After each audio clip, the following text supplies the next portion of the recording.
नमस्कार। आज का हमारा टॉपिक रहेगा यांत्रिकी। रिट लेवल 2 साइंस के सिलेबस के अकॉर्डिंग हम चल रहे थे। पहला टॉपिक हमने पढ़ा था ध्वनि, दूसरा पढ़ा था ऊष्मा। दोनों ही टॉपिक से संबंधित एमसीक्यूज जो हैं उनके साथ ही हमने देख लिए थे। अगला टॉपिक जो हमारा रहेगा आज का यांत्रिकी। यांत्रिकी जो टॉपिक है उसमें आपके सिलेबस में ये सब डिविजन्स दे रखे हैं, उनको देखिए आप। पहला दे रखा है इन्होंने बल एवं गति, दूसरा है बलों के प्रकार, पेशीय, घर्षण, गुरुत्व, चुंबकीय, स्थिर वैद्युत बल। तीसरा दे रखा है गति के प्रकार, रेखीय, वृत्ताकार, कंपन, आवरण और घूर्णन गति। चौथा पॉइंट दे रखा है दाब और वायुमंडलीय दाब। तो ये चार सब डिविजन्स कर रखे हैं। उसमें सबसे पहला वाला जो पॉइंट है बल एवं गति, उसी में से एक टॉपिक पढ़ रहे हैं हम, न्यूटन के गति के नियम। एनसीईआरटी को पूरा कवर किया जा रहा है इसमें। न्यूटन के जो गति के नियम हैं हमें पता है 3 नियम दिए गए थे। उन 3 नियमों को हम यहाँ विस्तार से पढ़ेंगे और उनसे संबंधित जो दैनिक जीवन में उदाहरण है उन्हें भी देखा जाएगा। अब देखिए यहाँ पे न्यूटन के जो गति के नियम हैं उसमें शुरू में आपको 3 फैक्ट भी याद रखने पड़ेंगे। साइंस तो पढ़नी है, थोड़ा सा फैक्ट याद रखना पड़ेगा कि न्यूटन द्वारा ये 3 नियम किस वर्ष में प्रतिपादित किए गए। तो वर्ष याद रखेंगे 1687। उसके बाद आगे देखिए इसमें ये वर्ष याद रखना है। एक याद रखना है कि ब्रिटिश वैज्ञानिक थे और इनका नाम पूरा क्या था, आइजैक न्यूटन। पूरा नाम आपको इसलिए बताया जा रहा है क्योंकि एसएससी के पेपर में एक बार क्वेश्चन ऐसा आया कि गति के नियम जो हैं वो किसके द्वारा प्रतिपादित किए गए। 4 ऑप्शन ढूंढे गए तो चारों ऑप्शन में क्या मिला, न्यूटन। लेकिन आगे जो नाम है वो चेंज कर रखे थे, जॉन न्यूटन या आइजैक न्यूटन, ग्रेगर न्यूटन। तो उनमें से नाम ढूंढना था, क्या नाम था, आइजैक न्यूटन। इसलिए पूरा नाम याद रखना है आपको। पुस्तक जो थी जिसमें इन 3 नियमों का प्रतिपादन किया गया वो थी फिलोसफी नेचुरलिस प्रिंसिपिया मैथमेटिका। यहाँ पे ये नाम इतना बड़ा है लेकिन इसमें से ये जो नाम है आपको प्रिंसिपिया, ये ध्यान रखना है। इससे संबंधित क्वेश्चन आता है सीधा कि पुस्तक का नाम बताइए जिसमें इन 3 नियमों का प्रतिपादन किया था, उसका नाम था प्रिंसिपिया। हिंदी में नाम है प्राकृतिक दर्शन के गणितीय सिद्धांत। तो 3 फैक्ट हमने याद किए, 1687, आइजैक न्यूटन और पुस्तक का नाम प्रिंसिपिया। अब आगे देखेंगे न्यूटन के जो 3 नियम हैं। प्रथम नियम को कहा जाता है जड़त्व का नियम, द्वितीय नियम को कहा जाता है संवेग का नियम और तृतीय जो नियम है उसे कहा जाता है क्रिया प्रतिक्रिया का नियम। अब एक एक को विस्तार से पढ़ते हैं। पहला है प्रथम नियम। प्रथम नियम में यदि आप देखेंगे तो ये नियम कहता है कि कोई भी वस्तु यदि विराम अवस्था में है तो वो विराम में ही बनी रहेगी।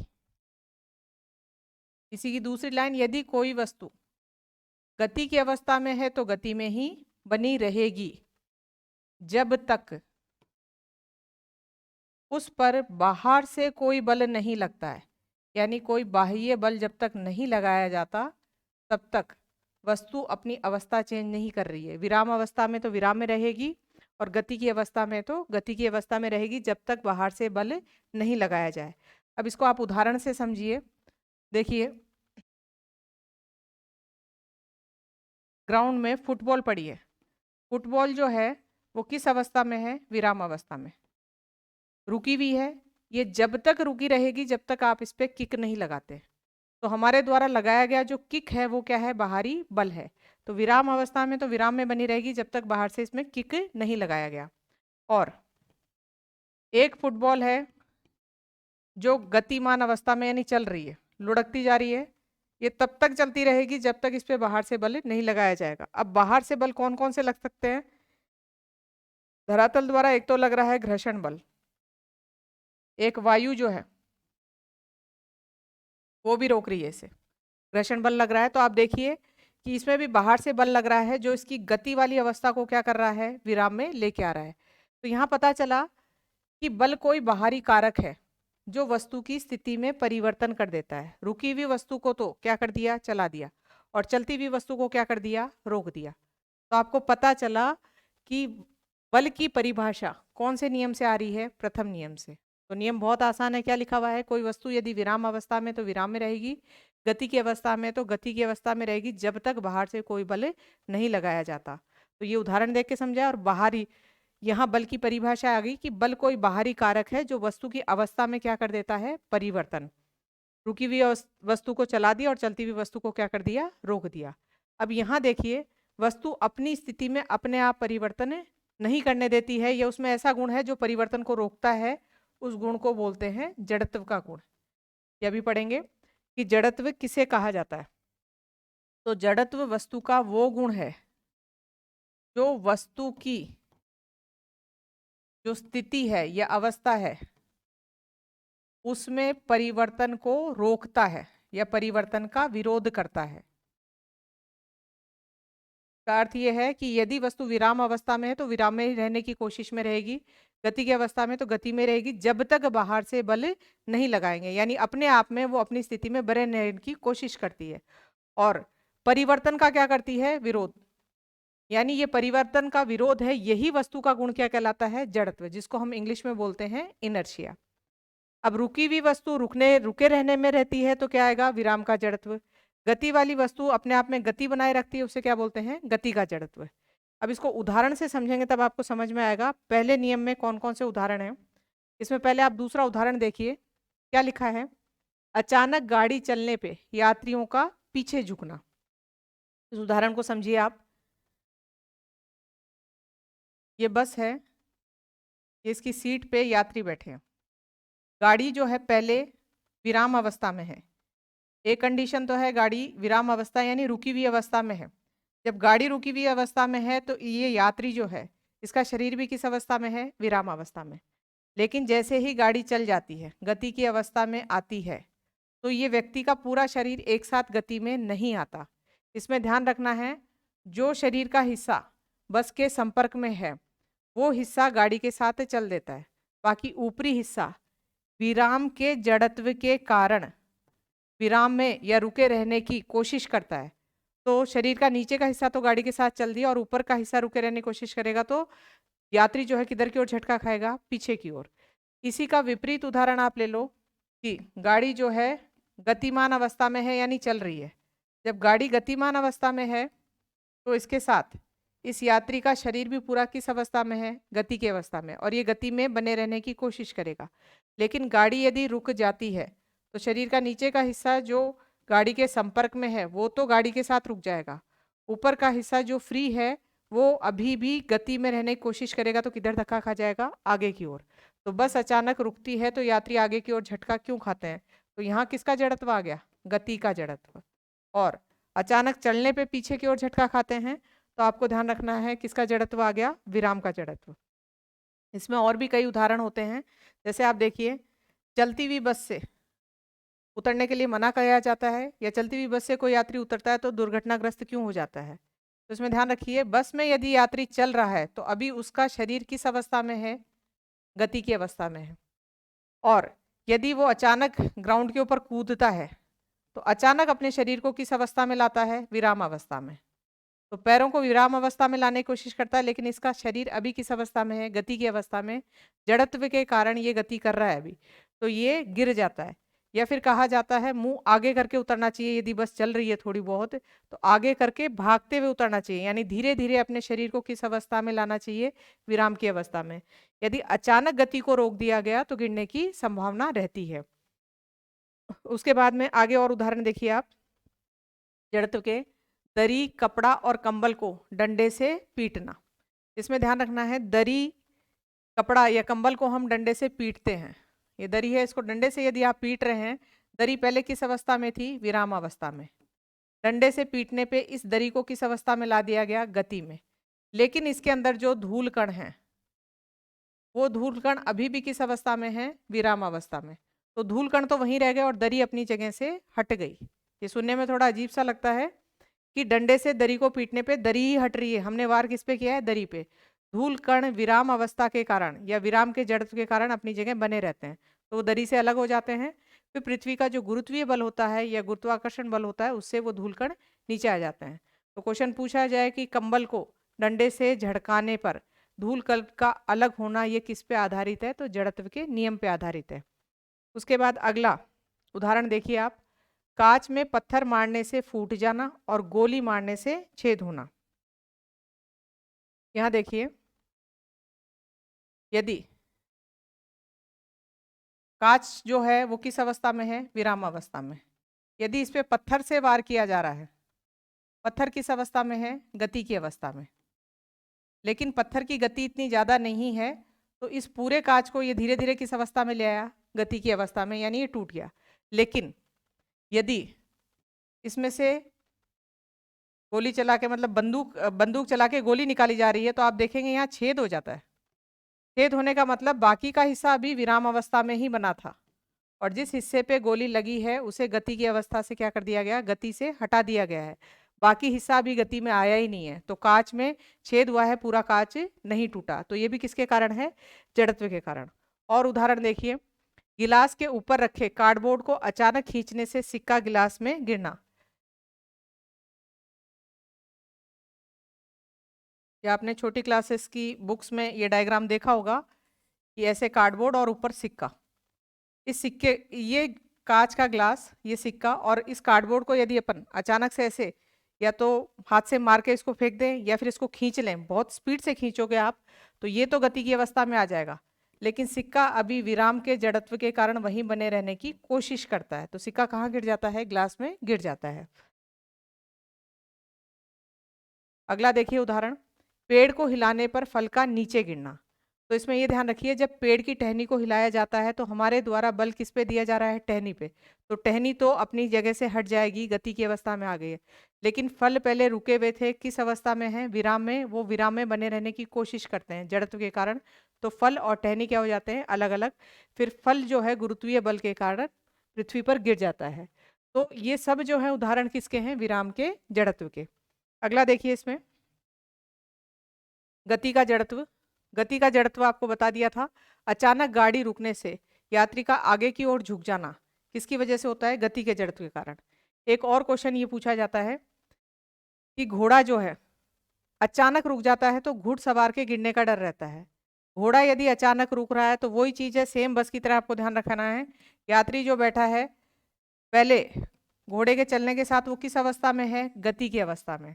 तो यात्री का शरीर या घुड़सवार का शरीर गति के जड़त्व के कारण अभी गति की अवस्था में है, जबकि घोड़ा रुकने पे इसके शरीर का नीचे का हिस्सा अब तो रुक गया है, लेकिन ऊपरी हिस्सा अभी भी गति की अवस्था में है, और ये आगे की ओर क्या हो जाता है? गिर जाता है जड़त्व के कारण।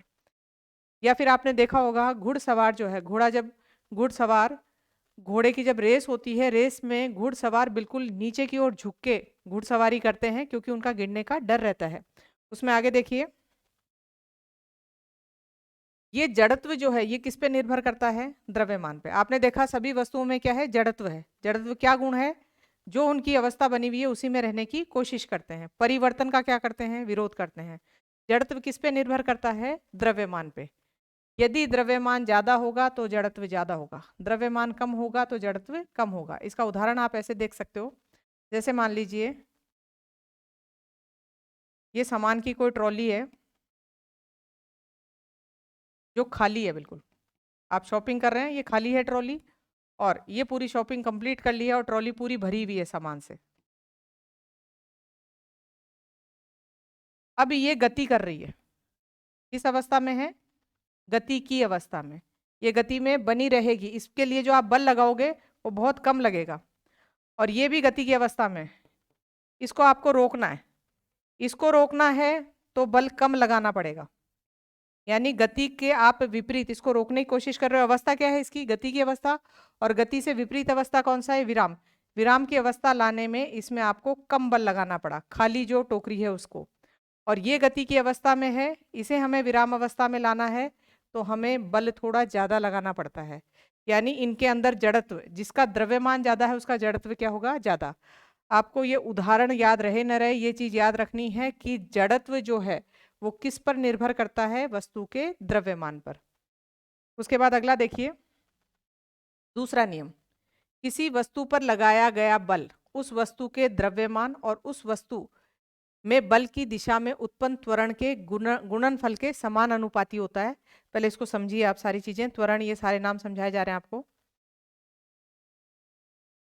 यहाँ देखिए, बल का सूत्र आ रहा है, यहाँ F बराबर m गुणा a लिख रखा है। F तो है फोर्स यानी बल, और m है मास, जिसको हम हिंदी में बोलते हैं द्रव्यमान। द्रव्यमान क्या होता है? वस्तु में जो पदार्थ की मात्रा होती है, वस्तु के अंदर पदार्थ की मात्रा को हम क्या बोलते हैं? द्रव्यमान। और इसे किस में नापा जाता है? किलोग्राम में। किस में नापा जाता है? किलोग्राम में। द्रव्यमान जो है ये नियति रहता है, वस्तु के अंदर द्रव्यमान फिक्स रहता है। ये है त्वरण, ये अलग चीज है। त्वरण को देखिए, त्वरण की पूरी कहानी समझने के लिए यहां से देखिए आप, एक होता है दूरी और एक होता है विस्थापन। मान लीजिए आप ए बिंदु से लेके बी बिंदु तक गए हैं, ये रास्ता अपनाया आपने। दूरी क्या होगी? इनको पूरे को जोड़ा जाएगा। मान लीजिए ये 5 मीटर है, ये 4 है, ये 3 है, ये 2 है, ये 4 है, इन सबको जोड़ोगे तो क्या आएगा? दूरी आएगा। विस्थापन क्या चीज होती है? रास्ता आपने चाहे कितना ही टेढ़ा मेढ़ा तय किया हो, जो बिल्कुल शुरुआती बिंदु है और जो आपका अंतिम बिंदु है, उसके बीच में जो सबसे छोटी दूरी होती है उसे क्या बोला जाता है? विस्थापन। विस्थापन को अंग्रेजी में बोलते हैं डिस्प्लेसमेंट, और इसे कहा जाता है डिस्टेंस। दोनों को नापा मीटर में गया है, इसे भी मीटर में और इसे भी मीटर में, लेकिन इसमें दिशा निश्चित होती है। और दिशा निश्चित है तो ये कौन सी राशि कहलाएगी? सदिश राशि। और ये कैसी है? अदिश राशि है। तो यहां आपको पता चला ये दूरी है और ये क्या है? विस्थापन।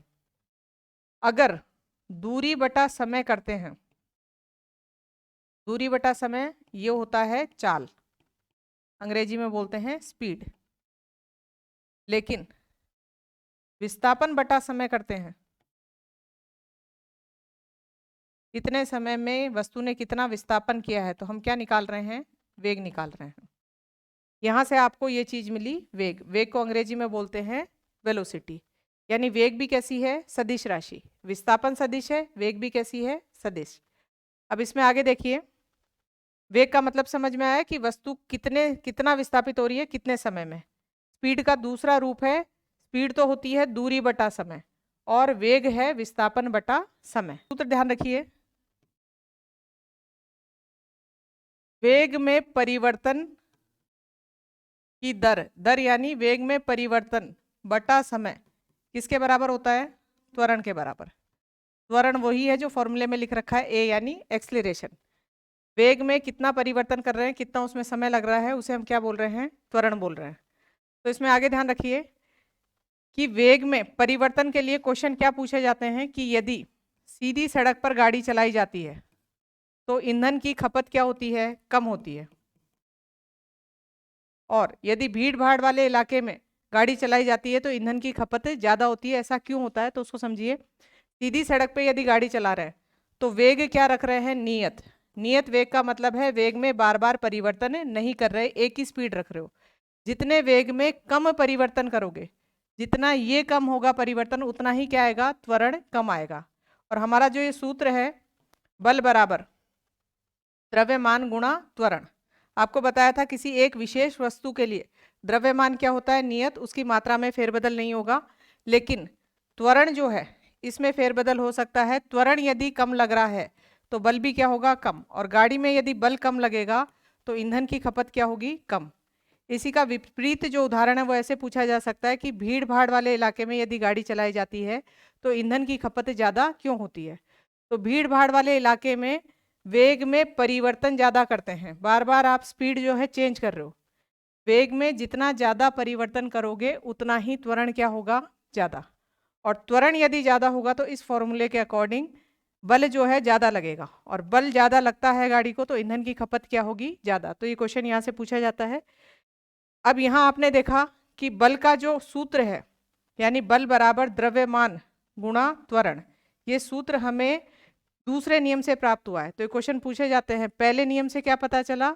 बल की परिभाषा। बल की परिभाषा क्या थी? कि बल कोई बाहरी कारक है जो वस्तु की स्थिति में क्या कर देता है? परिवर्तन। दूसरे नियम से हमें बल का सूत्र पता चला है, F बराबर m गुणा a। उसके बाद अगला देखिए, इसमें ये बता दिया। अगली चीज है, इसी दूसरे नियम को, वास्तविक नियम तो ये है कि बल जो है वो संवेग में परिवर्तन की दर जो होती है उसके बराबर होता है। अब यहाँ आपको नया शब्द मिल रहा है संवेग। संवेग किसे कहते हैं?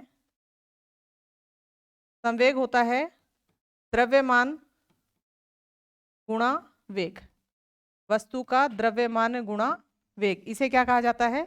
संवेग। अब इसका यदि मात्रक निकालेंगे तो द्रव्यमान किस में नापा जाता है? किलोग्राम में, और वेग नापा जाता है मीटर प्रति सेकंड में। तो किलोग्राम मीटर प्रति सेकंड जो है ये किसका मात्रक है? संवेग का। और यहां से बल का जो सूत्र है वो कैसे निकला है उसे देखिए।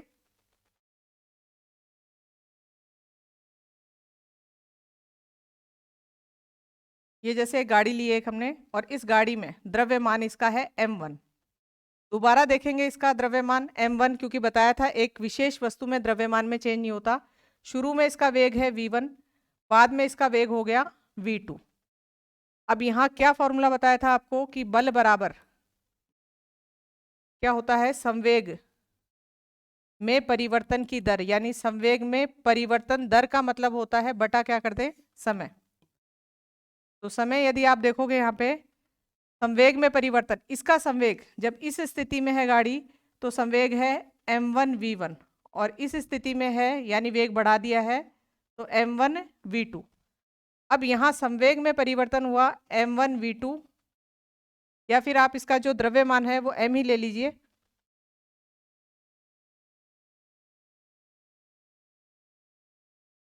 क्योंकि द्रव्यमान नियत है तो m लिया, तो संवेग में परिवर्तन आ गया mv2, और पहले जो संवेग था वो था mv1 बटा समय यानी t। अब इसमें से m को बाहर कॉमन ले लिया, v2 माइनस v1 बटा t। अब ये जो चीज़ है ये देखिए ये क्या है? वेग में परिवर्तन की दर। वेग में परिवर्तन की दर होता है त्वरण, और ये क्या है? द्रव्यमान। तो द्रव्यमान गुणा त्वरण, और त्वरण को हम किससे दर्शाते हैं? a से। इसीलिए जो द्वितीय नियम जो है गति का, द्वितीय नियम को हम संवेग का नियम भी कहते हैं, क्योंकि वो इस नियम से निकल के आया है पूरा फॉर्मूला। तो आपको ध्यान रखना है संवेग जो है वो होता है द्रव्यमान गुणा वेग, और बल की परिभाषा कहाँ से निकल के आई? पहले नियम से। उसके बाद आवेग, आवेग होता है बल गुणा समय। अब ये क्या चीज है? आवेग इंग्लिश में से कहा जाता है इम्पल्स। यदि बहुत अधिक मात्रा में बल लगाया जाता है और बहुत कम समय के लिए लगाया जाता है तो उसे क्या कहा जाता है? आवेग कहा जाता है। इसका सिंपल सा उदाहरण देखिए, जब हम हथौड़े से कील ठोकते हैं तो हथौड़े में जो बल है उसकी मात्रा क्या होती है? बहुत ज़्यादा, लेकिन समय बहुत कम, कुछ सेकंड के लिए हम वो बल लगाते हैं, तो इसे क्या कहा जाता है? आवेग। तो आप यहाँ देखिए बल जो है, बल का मात्रक है न्यूटन और समय का मात्रक है सेकंड, तो आवेग का मात्रक बन जाएगा न्यूटन सेकंड। अब इस रिलेशन से कुछ उदाहरण देखने हैं। यहाँ समय की मात्रा कम ज़्यादा करके आवेग की मात्रा को, अगर आवेग निश्चित है, आवेग को नियत कर दिया गया, तो इन दोनों की मात्रा यानी इसको बढ़ाया जाए तो इसको घटाया जा सकता है। इसका उदाहरण देखिए, जैसे मान लीजिए 10 न्यूटन सेकंड का आवेग लग रहा है और इसमें बल जो है वो 5 न्यूटन का है, और कितने सेकंड के लिए लग रहा है? 2 सेकंड के लिए।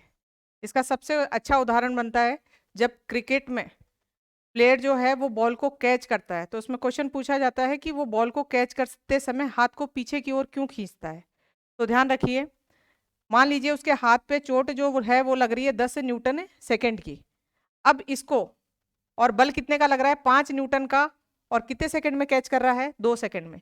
यदि वो इस समय को बढ़ा दे, यानी इसे, ये तो नियत रहेगा 5 न्यूटन सेकंड, अगर समय को बढ़ा दे कितना कर दिया? 5 सेकंड, तो बल कितना हो जाएगा? 2 न्यूटन का। ये 10 ही रहेगा लेकिन बल को क्या कर दिया? कम, तो हाथ पे चोट क्या होगी? कम लगेगी। तो क्वेश्चन पूछा जाता है कि बॉल को कैच करते समय हाथ को पीछे की ओर क्यों खींचा जाता है?